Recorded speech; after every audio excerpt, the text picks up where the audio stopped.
Oh, the holidays are here again. I love this time of year.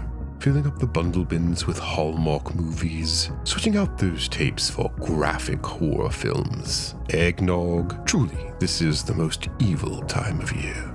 I should see if Krampus can make this year's Christmas party. Oh, hello there. I didn't see you come in. Are you looking for a holiday classic to watch tonight? No, wait. We are closed. And if you're here and I'm here, then that means... Oh no. Is this a podcast episode? You must never listen to this.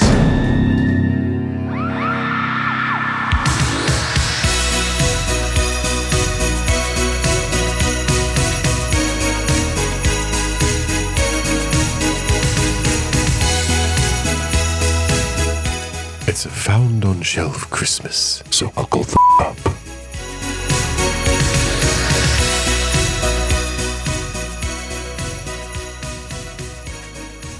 Now everyone be quiet because we're recording. Humor, leave.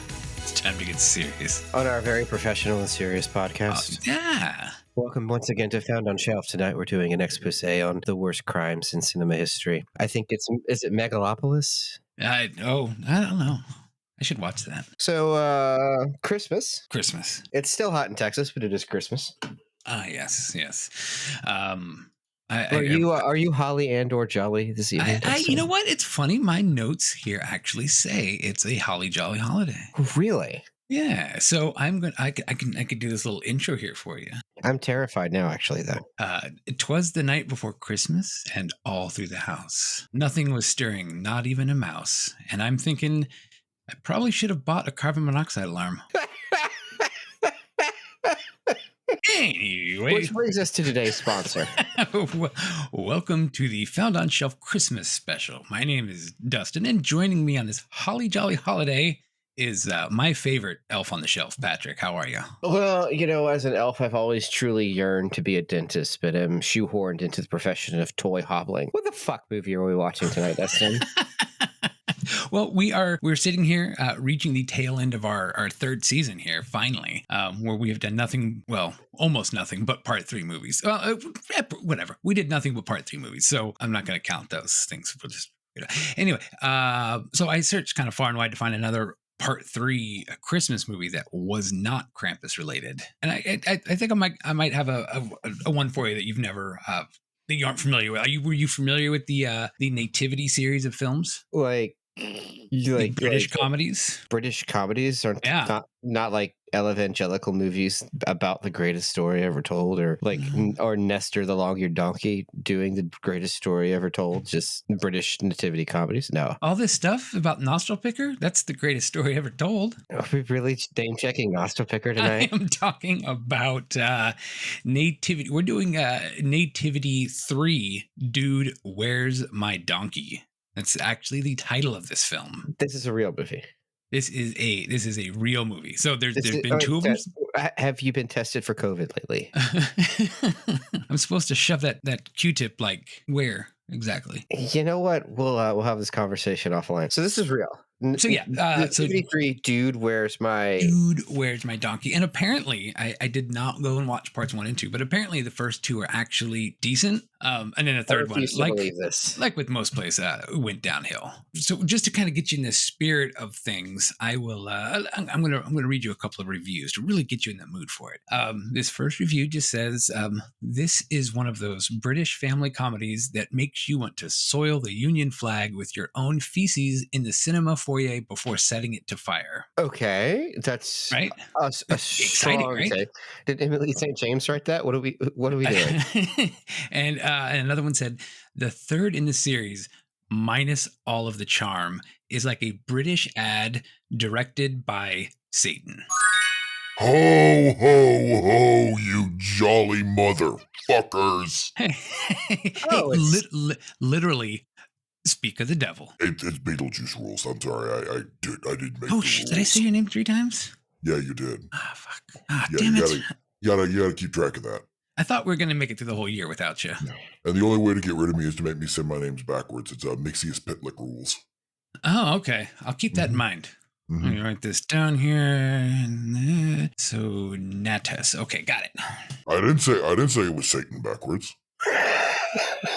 Well, Satan really is more of a title. Yeah, I mean, if you get back down to the original like Latin and Greek roots. Well, it's Hebrew, right, for the adversary? Something like that. I have a question. If you were to die in some sort of accident where, like, say you fell off a roof, would there be could someone else inherit your title if they killed you? I told you we don't talk about Christmas 2019. I'm still caught up on the name backwards thing. Is it supposed to be, am I supposed to guess a different name? Is it Lucifer backwards? No, the name is actually in a long forgotten tongue, the sound of which would drive you insane. You have to say that backwards, and that sends me back to hell, yeah. I'll see what I can figure out. Okay, anyway, go ahead. You had a question for him there, Patrick? This is our Christmas episode. It's kind of weird you showed back up for that. What's your relationship to this time of year? I fucking love Christmas. Yeah? Really? Are you shitting me? Yeah, fuck yeah, I love... Who do you think invented Black Friday? You motherfucker. Yeah. Look me in the eye. Look me in the eye, you coward. And Satan, I got another question for you here since we're talking about, do you put up real trees or do you do fake trees? So it's actually kind of really interesting. What we'll do is we'll take the spine of a still living man and kind of flay it out in an elaborate blood eagle, but combined with those umbrellas, the little paper umbrellas they put in drinks. We do that with the rib cage, and then we decorate it with various twinkling lights and sulfur bowls. Follow-up question. How erect was Clive Barker when he came up with that? You're reusing punchlines. You're not funny. It's called a running gag, baby. I actually went and bought a real Christmas tree this year. So I normally have fake ones, but I bought a real one. And when I was at the lot to go buy one, and the salesman asked me if I'm going to put it up myself, and I was like, "No, I'm going to put it in the living room, you silly goose." Yeah, the missus and I were actually at a very cute little Christmas tree farm up by us the other week. I got myself a very nice little packet of mulling spices. And how is Barbara? Barbara is hanging in there. It's tough running around with 47,000 children, but she's a trooper. Quiverful, actually. Okay. Get it right. Yeah. That I could have seen. Yeah. Hardcore fundamentalists. How about the parties? Good parties? Honestly, no. I kind of prefer to stay in with some quiet jazz as it rains sulfur outside, and occasionally if I'm feeling really wild, I'll go and make some eggnog. I mean, I'm not really that much of a party guy anymore. Ever since the sacking of Rome, there's not really much to get you up and going. Sure, no, that makes sense. What about you, Patrick? Any good parties? Any good work parties? Any good? I not really anything worked, but I was in hell recently on that weird video game quest after someone, I don't know who, sent me to my death. Oh yeah, you went, bad gag. You went through the element quest. Yeah. Some intern's been playing a whole lot of Avatar: The Last Airbender. Yeah, it shows. But I did, weirdly enough, run into Dionysus, and he invited me to his party in a week or so. So I'm gonna see what that's like. Sounds like a good time. Anyway, down to the flaying. We have business. Oh yeah. We got to watch Nativity, right? No. Yes. No. Right, so I'm sorry, what? Oh no. Let me look up the first two because I didn't quite. No, Wait, what? No. Snapping my fingers. We're pumping the hate brakes on this. Okay. Did you want to watch things again? Oh no. In fact, it's things that have brought me here. See, I was having a lovely little conversation with a mutual friend of ours. You may know him as Gimcrack. Oh yeah. He's been on the show a couple times. He mentioned he knew you. He's a friend of the pod. Well, he and I got talking. Pod fam. I mentioned that you made me watch things. Mm-hmm. And Gimcrack is a little bit of a wordsmith in his right. He has an attention to detail, and he pointed out something very interesting to me. I would like to unveil now the Infernal Podcast Reviewer's contract. Every podcaster has to sign one of these in the end. So, if you don't remember it, that's fine. I forged Patrick's name on it. Sorry. Wait, what are we talking? What happened? Oh Yeah. no, you forfeited your soul to me in exchange for podcasting equipment. Mm-hmm. But I still have to pay for it. Yeah, it's a deal. Nobody said it was a good deal. Sorry, I really wanted to do a podcast, guys. I'm sorry. Yeah, you kind of screwed the donkey on this one. Yeah. Oh, we could have watched. I mean, that Dude, Where's My Donkey?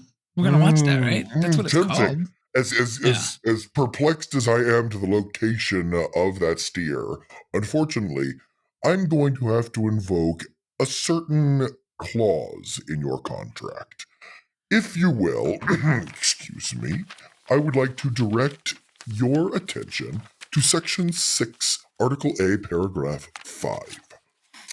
Any verbally stated intention between a performer and their audience constitutes a covenant herein. Any deviation from this covenant by the performing party is subject to an ironic cosmic punishment as deemed fit by the devil, yours truly. A party hereafter referred to as the damned shall be subject to this clause, having entered into an infernal contest for their immortal soul.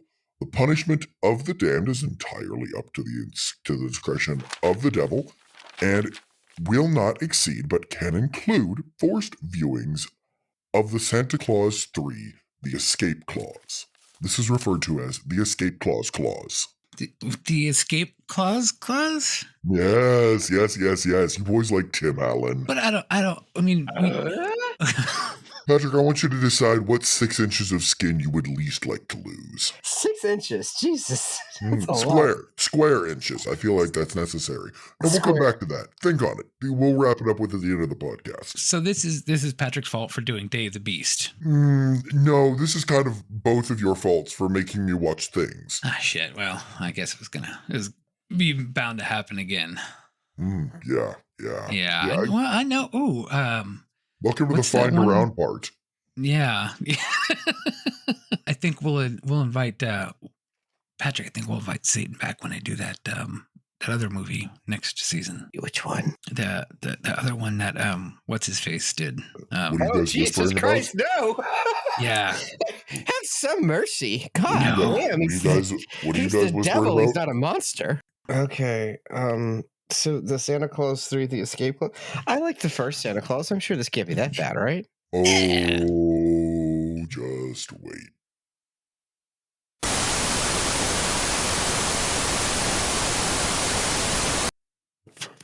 Ugh.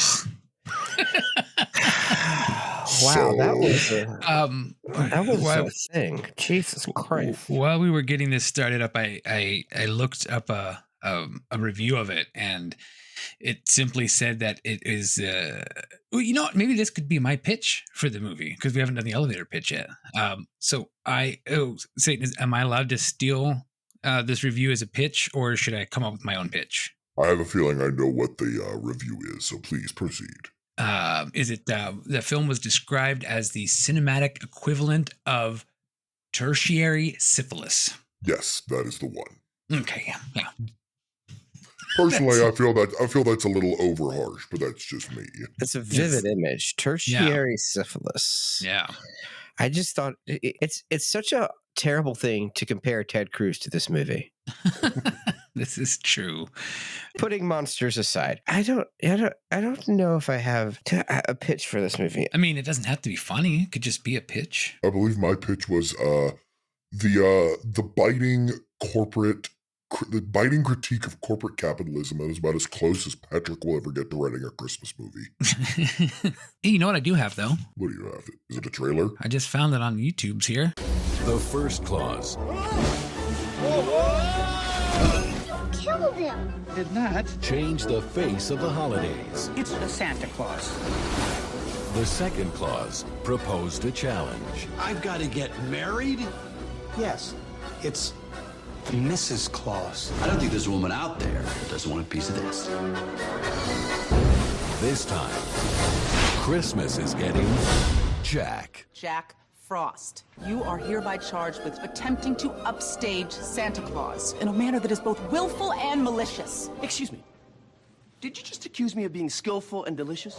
I'm tired of playing second fiddle. I'm going to be Santa Claus. Jack, you gotta let this go. You get TV specials and the postage stamps and the army of toy-building yes-men. What do I get? A few runny noses and some dead citrus. This holiday season, the most powerful clause of all, The escape clause. The escape clause. The escape clause. will be triggered, sending everyone back in time. And it will knock one Santa out. I hate this. You hit me with a shovel. And let another slip in. You tricked me! You're not Santa anymore. You're just a guy who smells like a cookie. This is so wrong. November 3rd, We'll call Christmas Frostmas. the future of the holidays. That line will be remains at stake. baffling to me. Done it. What have you done? And the final chapter will begin in the greatest Santa story ever told. I'm gonna make everything good again. Walt Disney Pictures presents Tim Allen, Make everything status good again. report. Where'd that Your come pants from? are on fire. Yes, they are. Martin Short, I'm Jack Frost. Okay, chill. I invented chill. Hey, Mom. Santa Claus 3, The Escape Clause. Get it?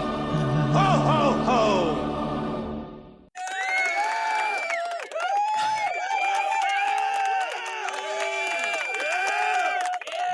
At least with that trailer being so long and so boring, it really did advertise the movie correctly, because the movie is very slow and very boring. I have so many thoughts in this fucking movie.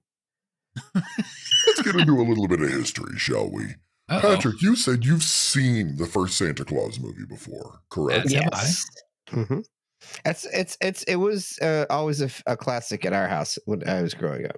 So are you aware that the Santa Claus movie is the reason we have Tim Allen as we know him today? But it does not surprise me. The Santa Claus was Tim Allen's first really big breakout, like, cinema work after landing Home Improvement. Because he was cast in this movie during Home Improvement's second season, and it came out during, I think, either like the third or fourth season.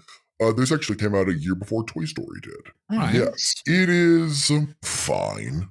It's a fine Christmas movie, It's better than Jingle All the Way. Okay, but like, let's set the bar at least reasonably competitively. Come on. Like, shitting in a stocking is better than Jingle All the Way. 8 Crazy Nights is a better Christmas movie than Jingle All the Way. Was that you that shit in my stocking that one year? We're not going to talk about it. Damn it.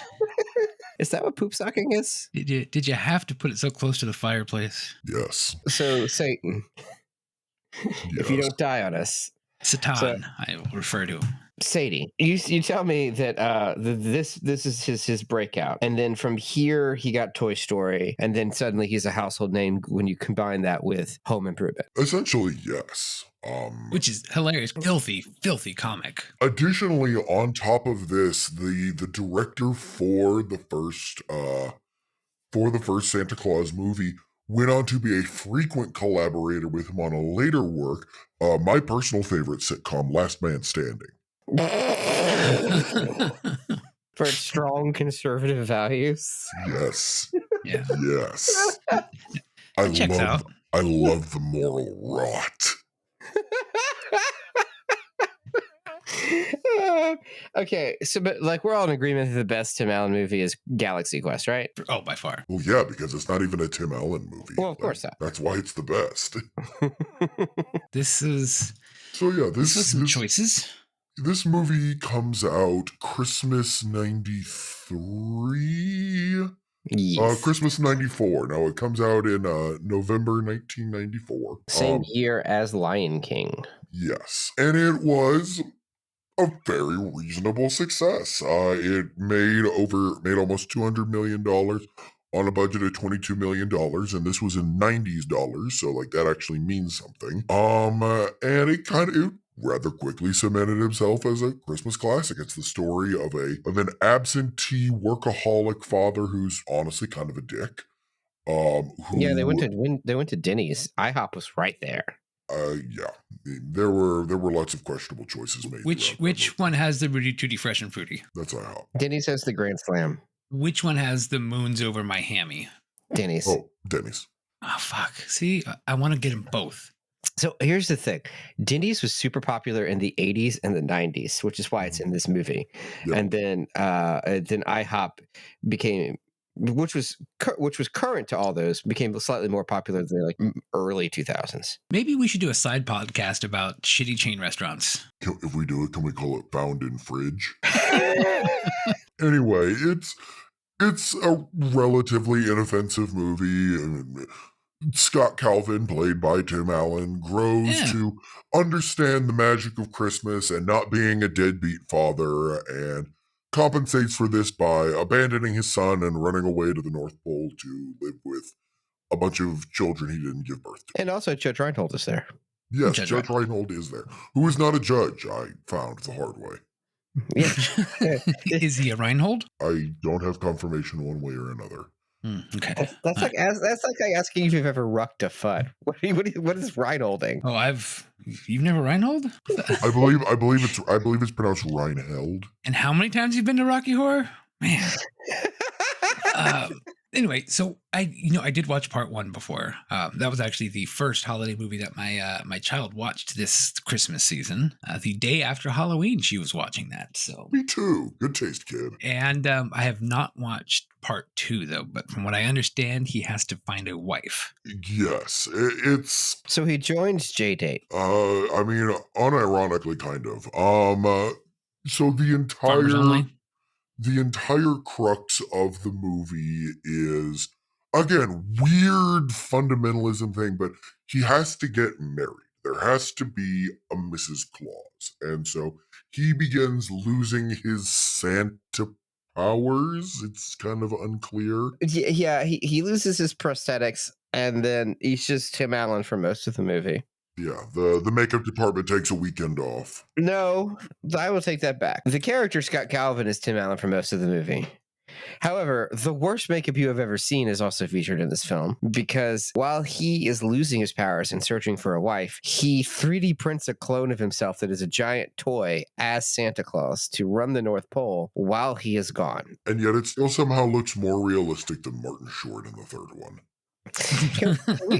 Can we take the time to think of how much better this movie would be if Jiminy Glick was in it? I feel like most movies would be better if Jiminy Glick was in it. Citizen Kane featuring Jiminy Glick. Human Centipede featuring Jiminy Glick. No, Dr. Evil Nazi Doctor. Why do you want to sew people's mouth to their anus? Does that seem a little bit weird to you? It's the worst Jiminy Glick I've got. Yeah, it's better than I could do. That's for sure. So what? Well, wait. So in the first one, they've established that he put on the suit, so he's now Santa Claus, and there's no way out of this. And then the second one, they say, well, you got to get married. Yeah. Yes. This is a good ask. Yes. In the lore of this movie, Santa Claus is not a person. He is a title that is passed down contractually throughout the generations in kind of like some weird body horror skinwalker kind of way. Like Satan. Yes, essentially. And then they're like, there's no way to get out of this except for in the second one, they're like, oh, if you're not married, then you're not going to be Santa anymore. Yes. The first movie establishes very firmly that once you put the coat on, you're Santa Claus forever. And then the next two movies just spend the entire time walking back going, well, actually. Like, I know we said you're Santa, but if you're not married to a woman, that shit ain't going to fly in Kentucky. Like I said, weird traces of fundamentalism throughout this. That would be a great name for a sequel. It should just be called like whatever the first movie is, 2. Well, actually. I thought you were going to say, well, like the Santa Claus 2. That shit ain't going to fly in Kentucky. That shit ain't going to fly in Kentucky.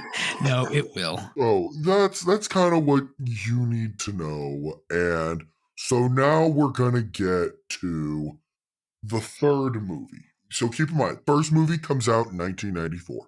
Second movie decides to strike while the iron is hot and the zeitgeist is cooking with Tim Allen and the Santa Claus, and it comes out in 2002. And then the third movie in this trilogy comes out in 2006, 4 years later. God is my witness, I do not know why these movies take so long to make beyond pure apathy. Because they're getting all of the actors back. I think all but one actor from these movies doesn't come back. Well, to that end, Bernard, he was awesome in the first one. Well, he yeah, was the sassy one, and he even comes back for the one in 2002, even though they're elves and elves aren't supposed to age.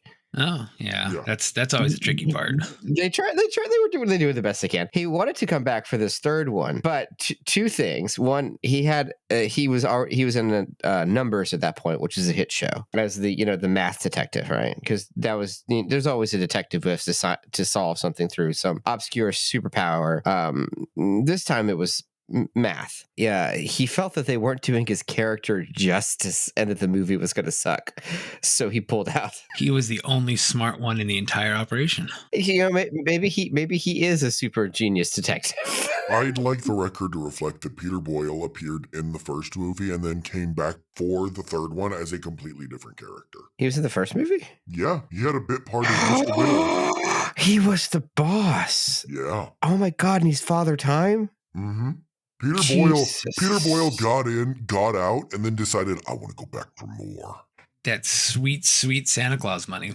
That sweet, he just cannot get enough of Tim Allen, I guess. I do think really illustrates why these movies take so long to make. It's after everyone has cycled through being able to make money on something. They're like, well, this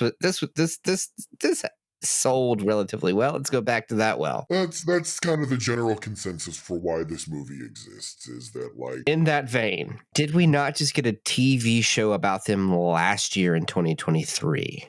We got season 2 of the TV show in 2023. You mean there were 2 seasons? There were 2 seasons? There are 2 seasons of that. The first came out in 2021. Oh my, I didn't know that. But there was a whole year in between seasons. Yes. Like I said, I truly cannot fathom why these take so long to make. You know, it's just their commitment to the art, Satan. Their commitment to making a quality product. It's quality something. They're not happy with the take, and they just got to keep doing it until they get it right. So did Tim Allen sell his soul to you to make these movies? No, I'll be honest. The being that owns Tim Allen's soul is a lot more mundane and a lot more evil than I am. Oh, Michael Eisner. No, actually, I'm legally not allowed to say his name, even though he is dead. I don't have a segue out of this. Hey, king of segues. Yes. We start this movie with them rushing Mrs. Claus out of her classroom that she's teaching at because she is now pregnant. Yeah, I feel like we all kind of need to take a moment to sit here and cope with the concept that this movie establishes very quickly that Santa Claus fucks. Yes. But again, look, I don't think that anyone doubted that Santa Claus fucks, because like this has been established in other movies. Like, are you going to sit here and tell me that Kurt Russell's Santa Claus doesn't fuck? Absolutely not. But that's Kurt Russell. Every role he's in fucks. But the problem with Santa is he only comes once a year and it's down a chimney. I feel like I need to talk about Kurt Russell some more. I feel like we just kind of breezed past that tall drink of water a little too quick. Did you? Let me scratch this name off my list here. Did you know that Kurt Russell was one of the people that they were interested in having as the role of Jack Frost? Really? Oh, I've got a long list. And his pure swagger kept him away from this role. Probably, yeah.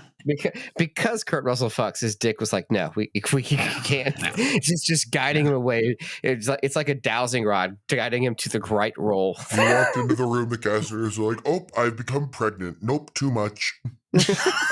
Can't do that. We've decided to go a different direction. How about Martin Short? This movie has Martin Short and Alan Arkin in it, and somehow it's not funny. And god damn it, is that not a triumph to the writing and directing team? Because they were so committed in making the worst Christmas movie you have ever seen. They had the talent of Martin Short and Alan Arkin in the film, and were still able to deliver the product that they set out to deliver. A mediocre movie that will nuke your brain as you watch it. Yeah, it was boring as shit. And by the way, that's the pitch. I didn't pitch earlier. That's my pitch. I'd like the record to reflect that Martin Short appears in this movie wearing, visibly speaking, probably about 20% of the makeup that Mike Myers in a Cat in the Hat War, and yet he is still somehow able to emote. Like, he's still drowning under the makeup more than Mike Myers was. I will say that I'm going to lose a bet if I comment on my take on his costume. Dustin, do you have an opinion on Martin Short's Jack Frost costume? No, it was it's just very corny. I wasn't a big fan of it. I mean, I don't really have anything funny to say about it. I just didn't like it. Did it remind you of Sugar Ray for any reason? Like the I Just Want to Fly guy? Yeah. Okay. Or Smash Mouth? Smooshmooth? I don't know if it reminds me of Smooshmooth or not. It's the Frosted Tips. That's what we're going for. It's the Frosted Tips. Okay.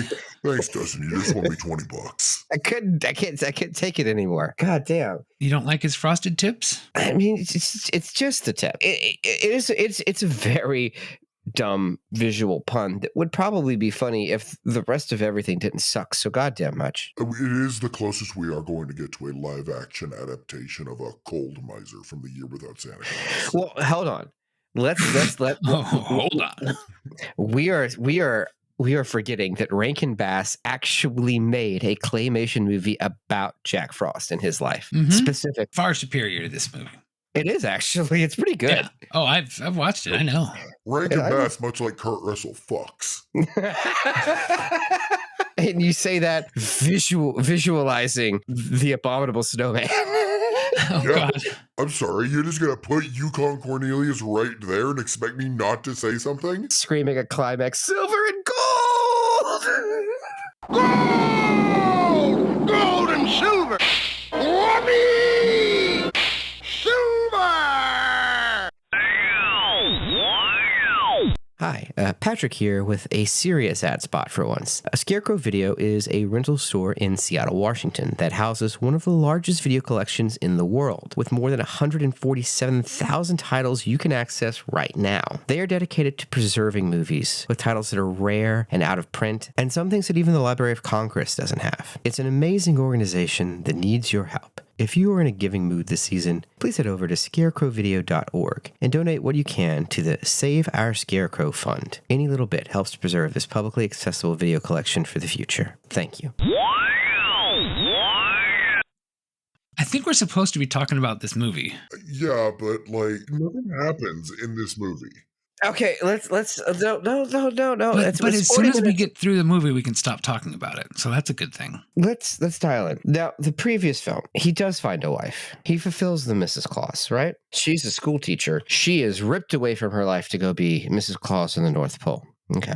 A school teacher who, by the way, still believes in Santa Claus. It's like the crux of the film. At the end of that movie, she is also magically transformed into a more traditional looking Claus, correct? Yes. Now, in this movie, that is not the case. Far be it for me to question the verisimilitude of the Santa Claus movies, but doesn't that feel a little weird, a little inconsistent? I mean, it was 2006. I demand consistency in my shitty Santa movies. So, is there a reason why they decided not to go with the Mrs. Claus costume from the end of the first film? The official story is that they were not getting the emotional response and the emotive reaction they were needing out of the actress from underneath all of the prosthetics and makeup. Again, let's keep in mind, this is a pre-Kardashian world. Like, styles haven't shifted yet. God, devil. Where are you going with this here? Was she wearing a fat suit at the end of part 2? Was that what happened? Kind of, yeah. Okay. And they just, they weren't down with the thickness. I believe she had gray hair too. Yes. Yeah. But you don't understand. You need to want to fuck pregnant Mrs. Claus. I mean, if she's not fuckable, why are we making a movie? And it makes me want to check DeviantArt to see how much Mrs. Claus porn came out around the time of the Santa Claus 2. Oh gosh, I'm sure I've never had I've never come across any kind of Anyone ever mentioned you boys need a fucking HR department? Oh God, no. Actually, I bring it up all the time. They don't listen to me. Shit, Give 'em crack. What are you doing here? It's my fucking video store. Why are you always hanging out here now? It seems like a problem. I don't know, because you never really complained before, and it was free, so why not? Hey, Gim, are you still down to raid on WoW tonight? Oh yes, for the Horde. Catch you later, Gimme. Did he say for the whores? For the probably, yeah. He's not much of a gamer, but Prepare to beat off. he's not much of a gamer, but he's got the spirit. Okay. We have lost all control of this episode. Yeah. So the movie starts 45 minutes into the podcast. The Santa Claus 3 starts. Santa Claus 3. And Satan is right. It does start with that pregnancy scene, but what it actually starts with, Mrs. Claus is in a class talking about a very special Christmas, and then it card cuts to this Christmas. So she's telling them about a Christmas that happened years ago, right? And then it's running her down running her through the North Pole on a gurney at high speeds. I say high speeds. Have you ever seen The Munsters? The TV show or the movie? The TV show. The movie I just wanted you to think about the movie for a second. Sometimes I wonder about if our relationship is toxic or not. 100%. Yeah, but like it's that they just sped up the film, which Satan did mention prior. Dustin did. One of you did mention it. And you kind of look alike. It's the red beard. I mean, right away, there's a problem, right? The movie would be much more efficient if you just started out at the mad rush to get her to the delivery room. We don't need the wraparound. No, not one bit. Because even when it comes back to it, it doesn't matter. There's no reason at all to have the wraparound. Is there even like a point in critiquing this movie on pacing? If you ask that, the entire concept of the show falls apart. You're like, yeah, honestly, nobody put any effort into this movie. Should we put effort into talking about it? Well, fuck it, devil. I guess not. Shit, edit that out, I guess. Fuck, I fucked up. We don't edit anything out on this podcast. It all stays in. Prepare to beat off. We're gonna make Patrick lose his mind. False alarm with the baby. She tells the story. She tells the story about when she was pregnant. Yeah. So they have not told her parents yet that she is Mrs. Claus, I guess. So they're gonna invite the wife, her parents, to come up to the North Pole to help with the pregnancy. Yeah. So they lie to him and say, yeah, he's a toy maker in Canada. Oh no, in Canada. Why do they? I don't know. I don't know why Tim Allen insists on calling it Canada, because it's a running thing. Okay, let's talk about Tim Allen's Santa Claus voice.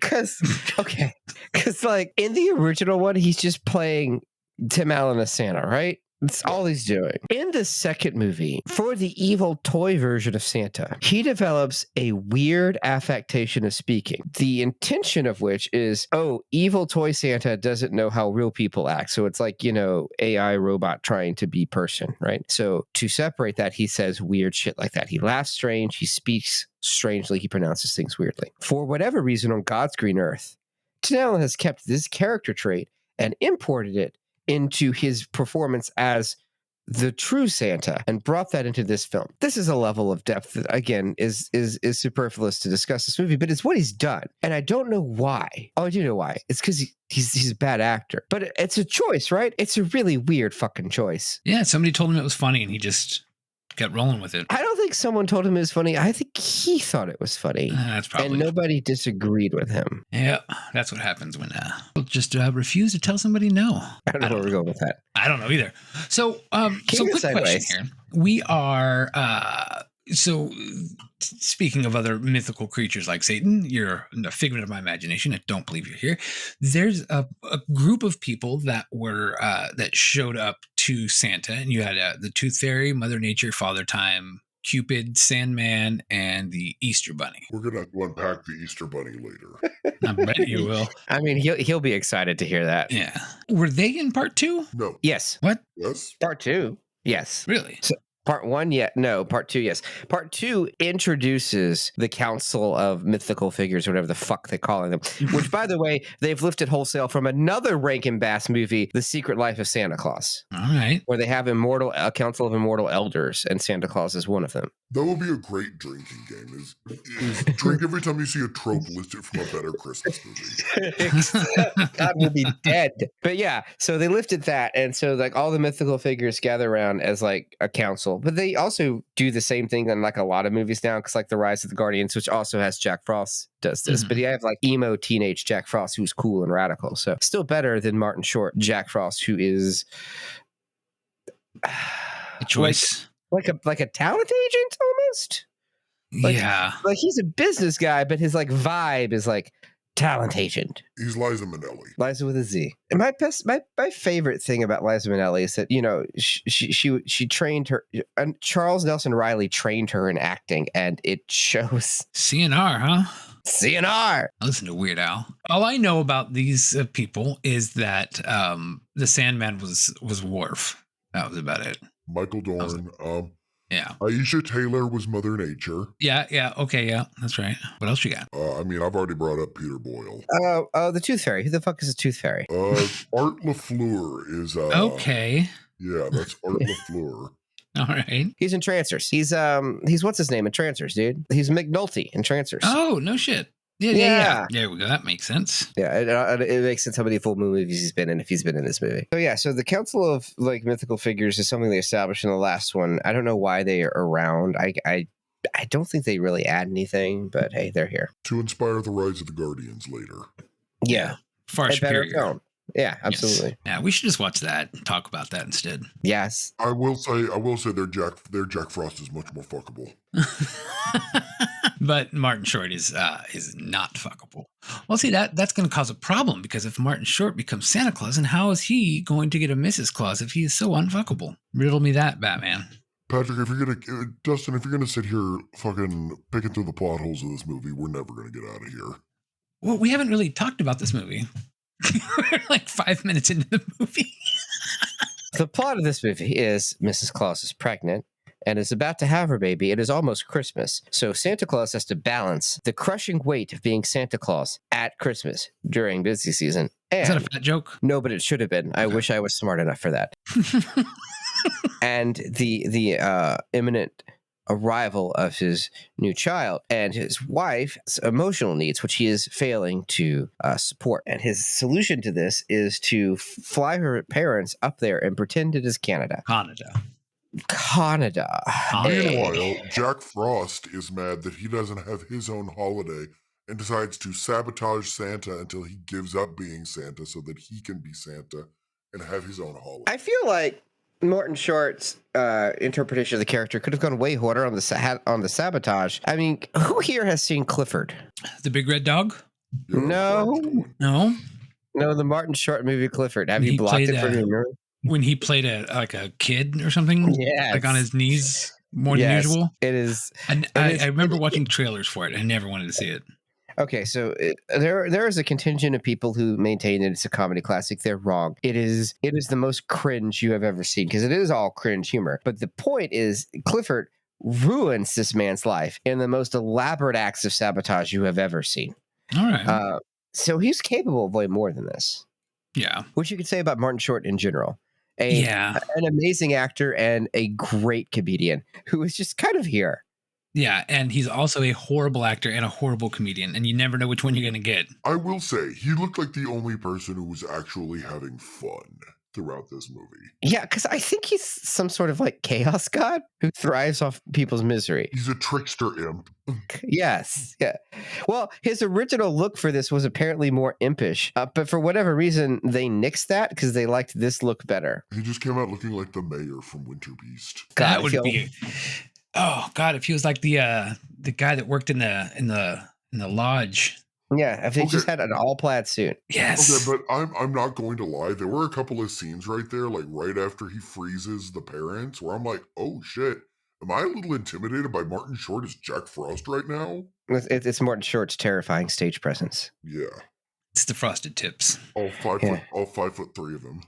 It's the inner evil that drives Jiminy Glick is always just lurking underneath the surface, waiting to strike. Yeah, it's not Martin Short that's the chaos god. It's Jiminy Glick that's indwelt Martin Short. Yes. Yes, it's Jiminy Glick. Martin Short's just a character that Jimmy Glick plays. God, that's such a Martin Short bit. Please don't make that movie. No, that would be an amazing movie. What are you talking about?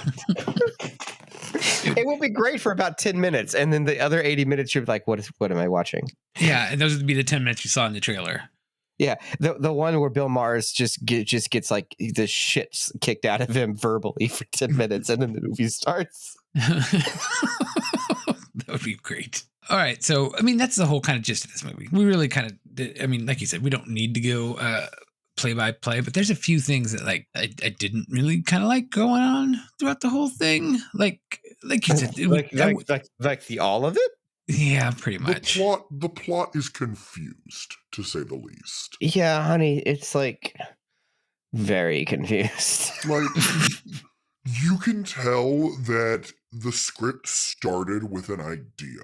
What if Santa was in It's a Wonderful Life? Okay, so yeah, let's dial in. It's called the escape clause. So Patrick's trying to do his recap again. I love it. The reason Martin Short is sabotaging everyone, right, is because he found out that there is a way that he could be Santa. It's called the escape clause. The current Santa could give up being Santa Claus if he just wishes he wasn't Santa anymore while holding a specialized snow globe that is unique to him and his powers. Okay, weird lore drop. But that's the clause, right? It's the escape clause. And we find out later that it is a time travel clause, which is what Satan is getting to with the It's a Wonderful Life thing. Okay.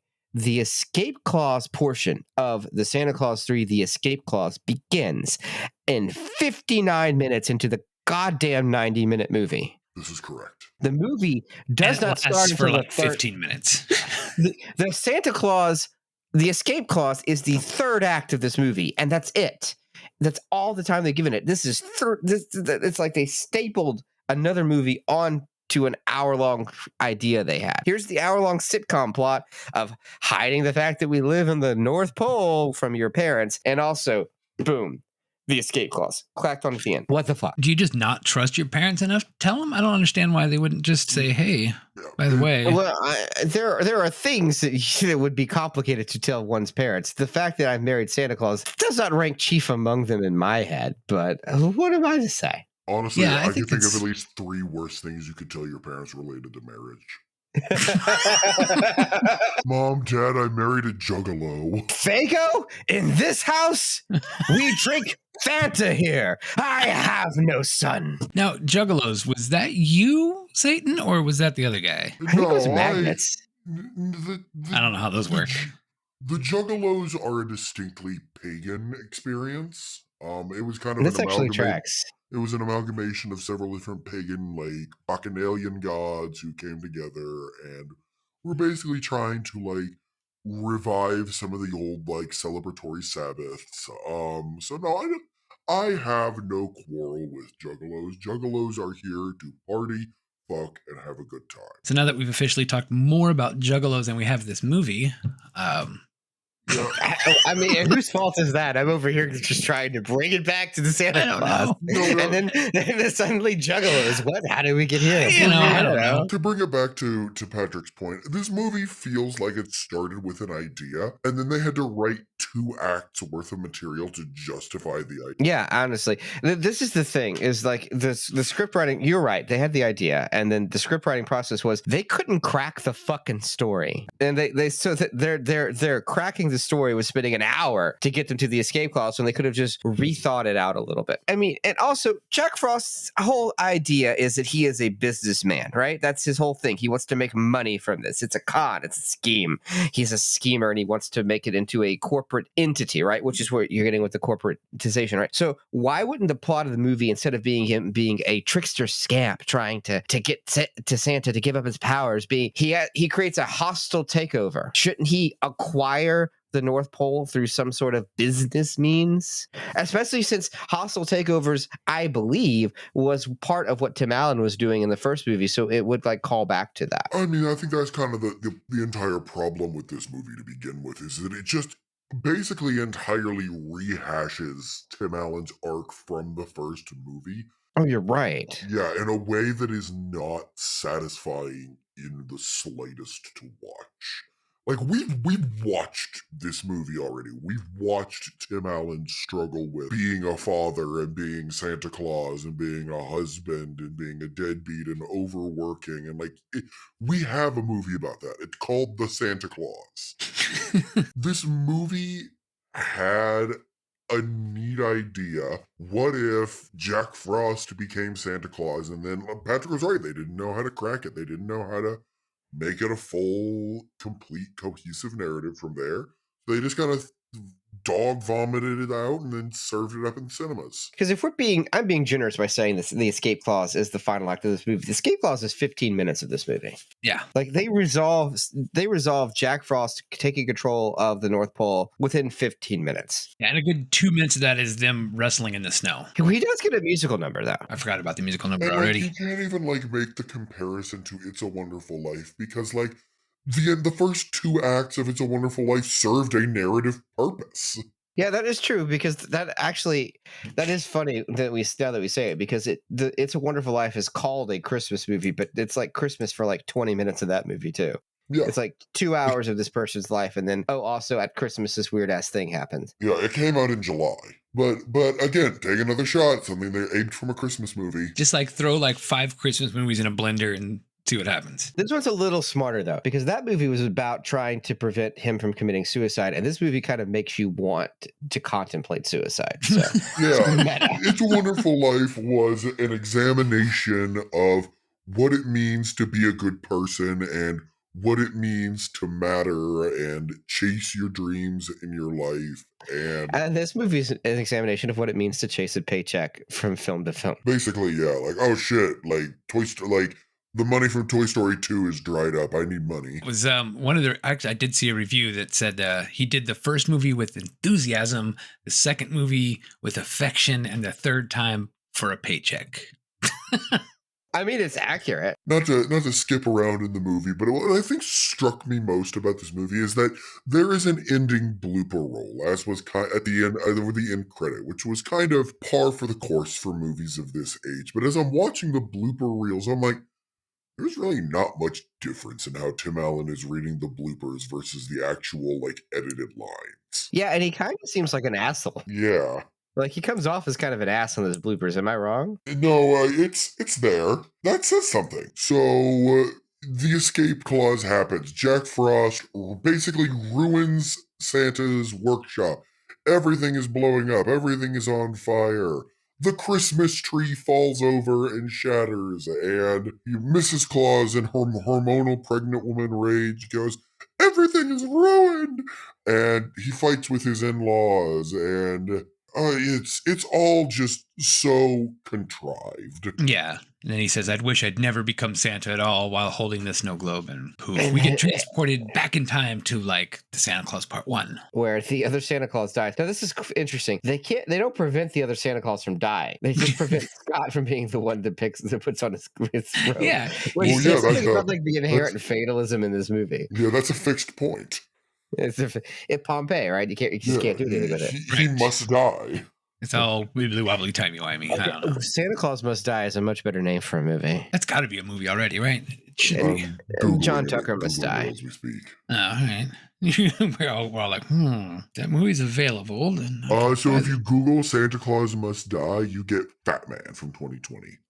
Oh yeah. I didn't watch that one because Mel Gibson is in it, and honestly, he's in the even aside from everything else, he's in the worst shit. Oh no, I found.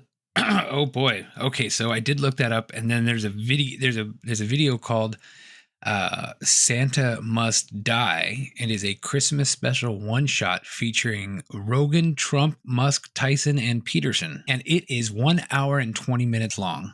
I don't need that in my life. Oh my God. Oh God.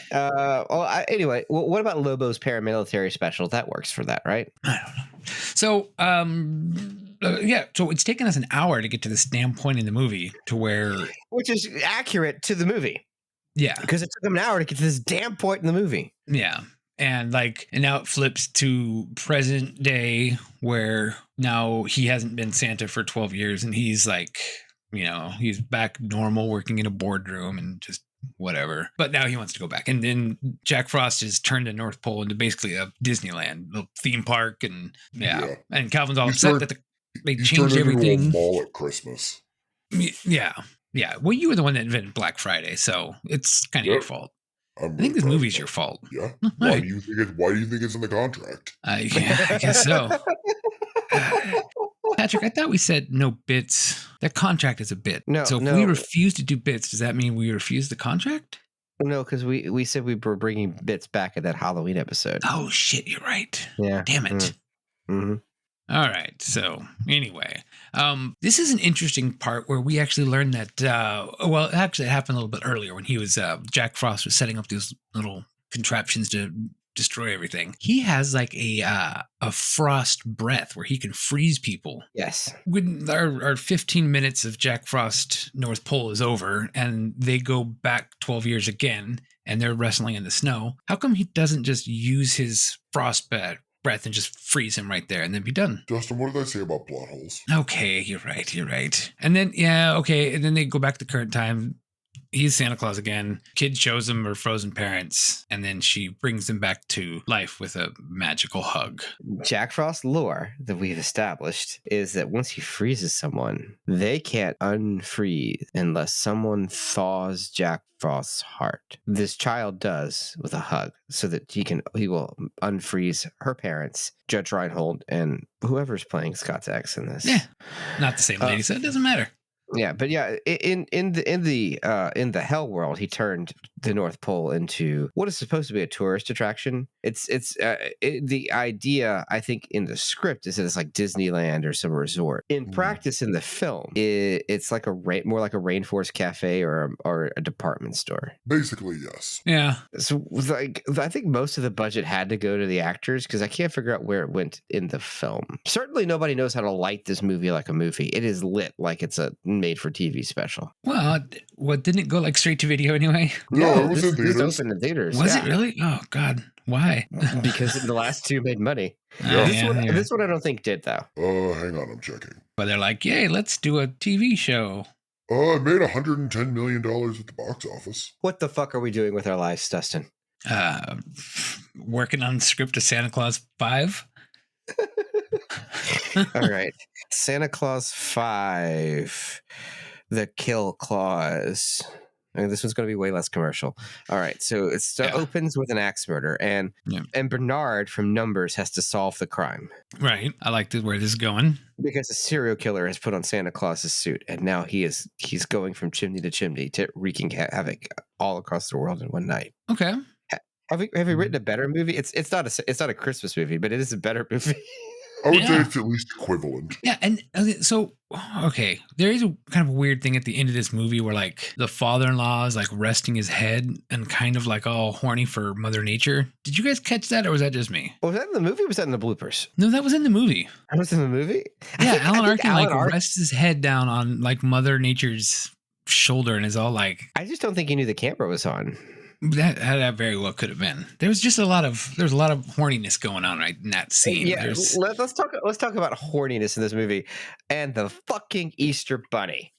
Okay, yeah, it's time to talk about the bunny. The Easter Bunny is like ungodly horny. The Easter Bunny is as horny as Glenn Quagmire is. What is going on with the Easter Bunny, and why is he so blatantly horny? Like, he is like telling they're not innuendos, they're just straight up sex jokes in this kid's cartoon. Yeah. Like there's no double entendre. It's just entendre. Is fully ready to sexually assault Anne Margaret. No, Anne's down for it. Is she? The wife? The mother-in-law? Yeah. No, she's like, I thought she was into it. I think the whole place is like 3 eggnogs away from a swingers party. Yeah, it's everyone's on board. Like if we wait more than 5 seconds, it'll be like that scene in The Grinch that everyone forgets is it The Grinch. Which scene? Where there's a key party with swingers. Oh shit! What? The origin story of the Grinch in the Jim Carrey Grinch, the Grinch flies into town during their annual Christmas party. It's a sex party. They're swingers. They're all going to fuck later that night. Well, sometimes people throw keys in the fishbowl because they're going to be drinking. Yeah, but come on. Satan, have you envisioned the party in your mind? Is that not a sex party? I would prefer not to confirm because my wife listens to this podcast. Okay, well, Barbara is aware of sex parties, right? Barbara and I lead a very sexually fulfilled, monogamous lifestyle between the two of us. She's hosted a few that I've been to. Didn't she? She said she said it was open. You guys were fine. I don't know. Excuse me, I need to step away for a moment. You're going to get us killed again. Uh-oh. Yeah. Hello? Barbara, I know you're there. Pick up the phone. Barbara, pick up the fucking phone. Barbara, it's been 37 years. When is it going to get better? Barbara! You're just like your mother. God, that's fighting words.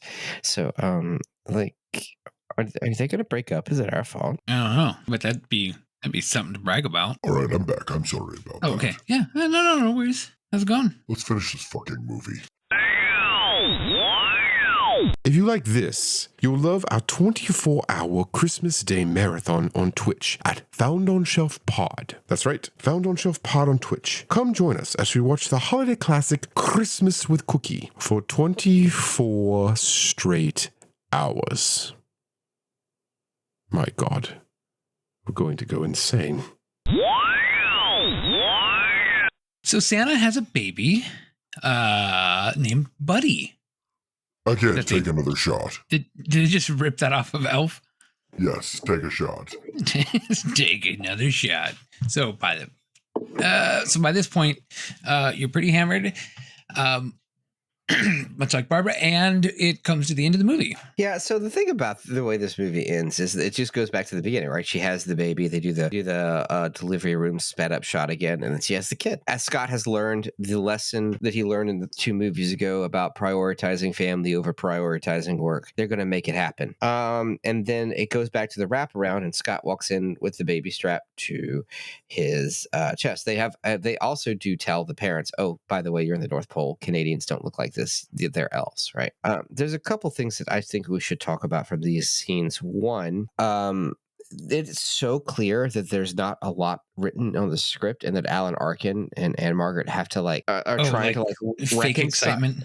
Yeah, and they're trying to reconcile what's going on. So there's a line where he's like, "Well, they're like, go back to that. If he's this and you're that, then he's really Santa. Oh, he's the guy. I think he's the guy. He's the guy. Oh, then I'm father-in-law Christmas." They're like trying to fumble their way through anything that could be considered a scene here. They've been given so little direction and to work with. They're just flailing, and they're doing the best they can. I mean, they're seasoned professionals, but the material is so bad.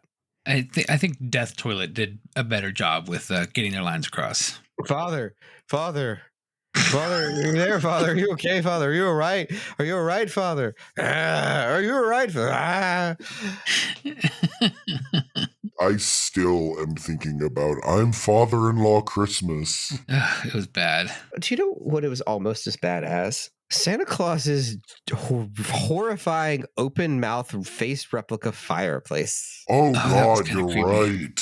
And the subject of nightmare fuel within Santa Claus's living quarters. It does seem to be way less impressive than the first movie. He's just saying he has a fireplace, and the fireplace is a giant replica of his face, and the actual fireplace itself is in his open mouth, and it opens wider as he comes through it. Yeah, it makes a noise too. Yeah, I think it should have said. That seems to remind me of Beetlejuice when they had the big door that kind of stretched open when they walked through it. So yeah, all right. So I did find a list. I don't know if this is how true and accurate this is. I couldn't prove any of them right, but then again, you can't prove any of them wrong. So whatever. Here's a list of actors that were considered for Jack Frost. I'd already mentioned Kurt Russell. We also had Jim Belushi, Ed Asner, Fred Willard, and Jim Carrey. There's no way Jim would have said yes to this. At one point in his career, he probably would have, but not when this came out. Not at that point. Yeah, not now. Now he does serious stuff or something. I don't know. He does art. He does art. Let's talk about Jim Carrey's art. He announced he was retiring a couple of years ago and said that it's semi-official that he probably would only come back if he could do something really important that actually meant something, and then immediately return to acting for Sonic 3. Well, I mean that says everything you need to know about Sonic 3. Yeah, that does have Shadow, doesn't it? Keanu Reeves is Shadow, no less. Is Keanu Reeves Shadow, really? Yes. Yeah. What the fuck are going on in these movies, dude? I don't know. A greatness. Satan's Sonic fan? All right, so I got some more Jack Frost names here. Okay, yeah.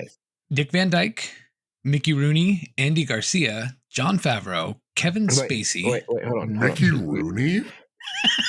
Wasn't he like 80 when this movie came out? So was Dick Van Dyke. He's just still around. Okay. Would any of these be a better choice so far than Martin Short? Did you say Jon Favreau? Jon Favreau, yes. Okay. What was the other name? Fred Willard? Fred Willard was in there. Jim Carrey, Dick Van Dyke, Mickey Rooney, Andy Garcia. Andy Garcia. What the fuck?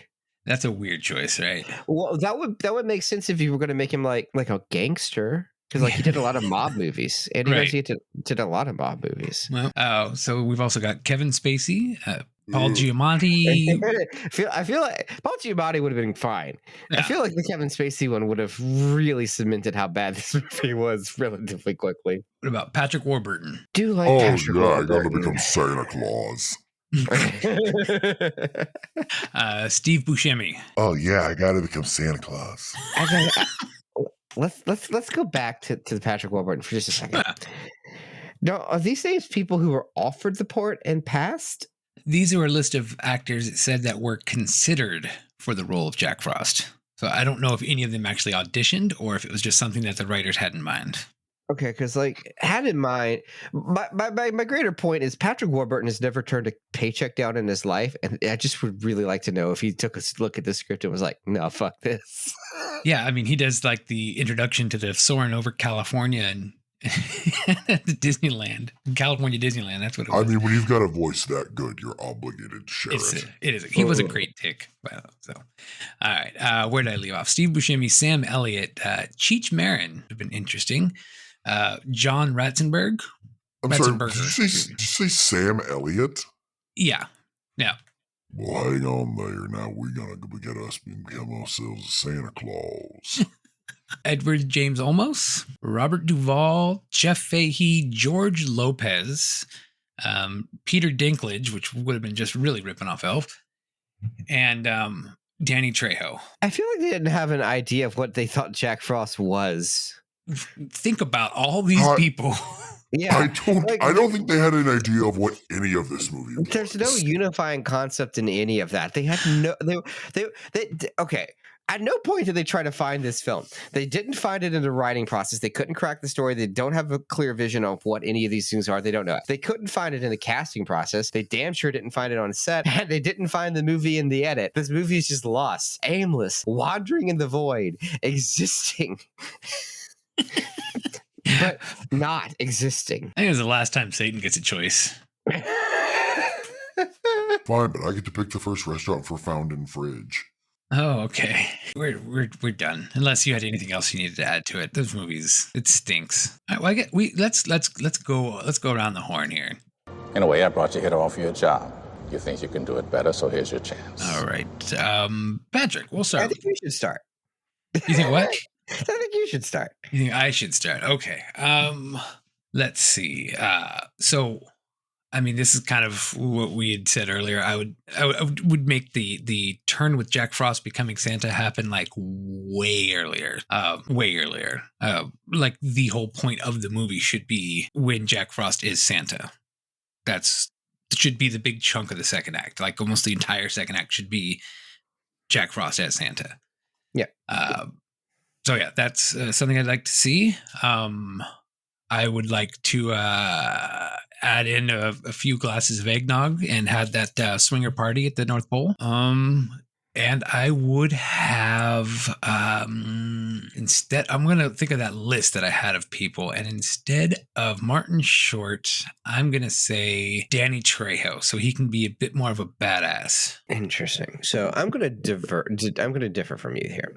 Okay. We're going to keep Martin Short, but we are definitely starting earlier. I think the escape clause is a way to eject Santa is great. I think Jack Frost, through some sort of shady business means, performs a hostile takeover of the North Pole, and they have to enact an escape clause to get him out of that role.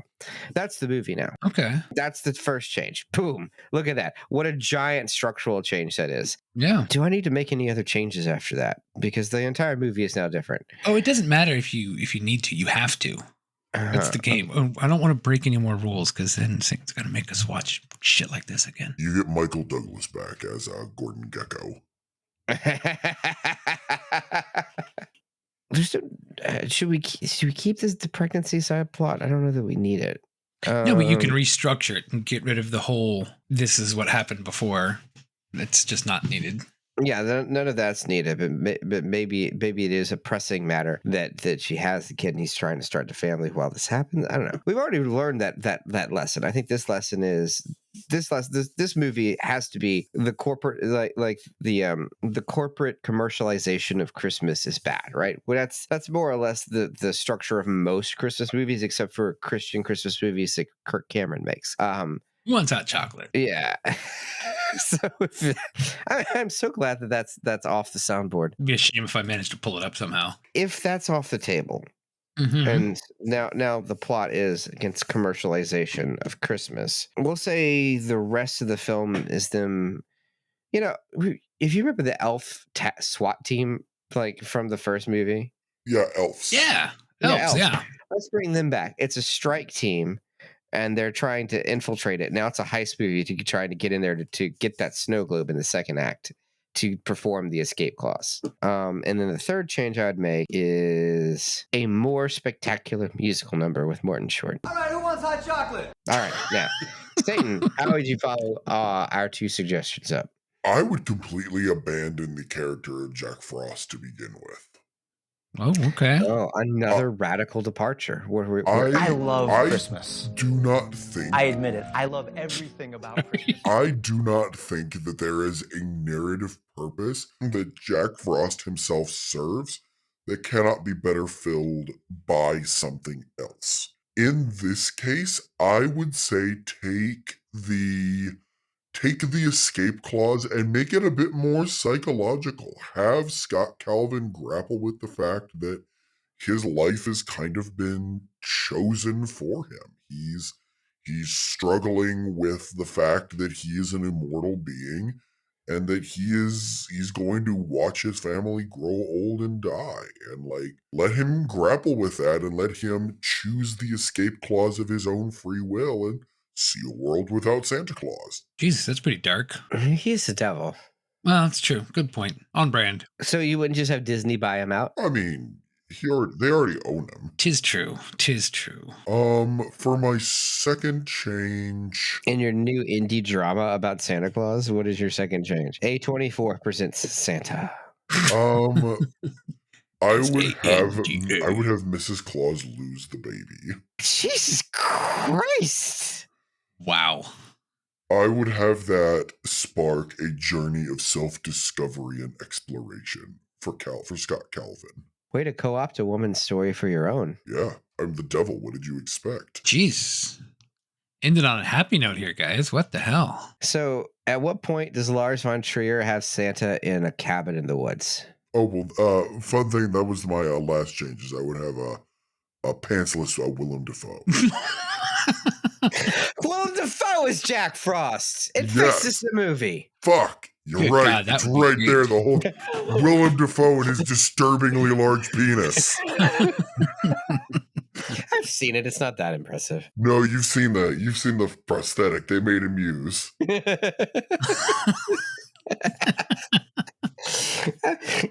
That's just so much more about Lars von Trier than it does about Willem Dafoe.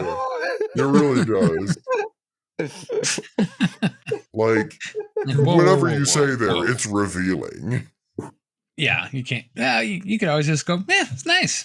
That's what I said. Bad. Kid's doing good for himself. Fist bump. Not with that hand. Yeah. Oh my God. How do we even end this? I don't know. All right, chuckle fucks. I think you chuckle fucks are off the hook this year. All right, are we good now? We're good. We're never going to be good. We're never going to be good. Let me make this abundantly clear. I am an implied threat for the remainder of the time you're running this. I mean, we don't have this rule next year, so we'll probably be okay with not doing the 3 rule next year. Thank God. That's Are we doing part 4? The Santa Clauses in space. Yeah, that wouldn't be too bad of a season. Movies in space. Satan, you have anything you want to plug? No, not really. Do we have any mutual friends that you want to plug? I mean, I guess go buy a movie at Gimcrack. Your eternal suffering will, for For the low cost of one eternal torment, you can feed a starving devil for a day. That sounds like a worthy cost. In the arms of the devil, fly away. Just to play the music, there's no better way to end it. All right, hold on. That's it. Shut it off. I can't. It's too good.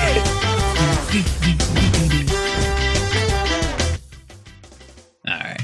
The only good part of that freaking Saving Christmas movie.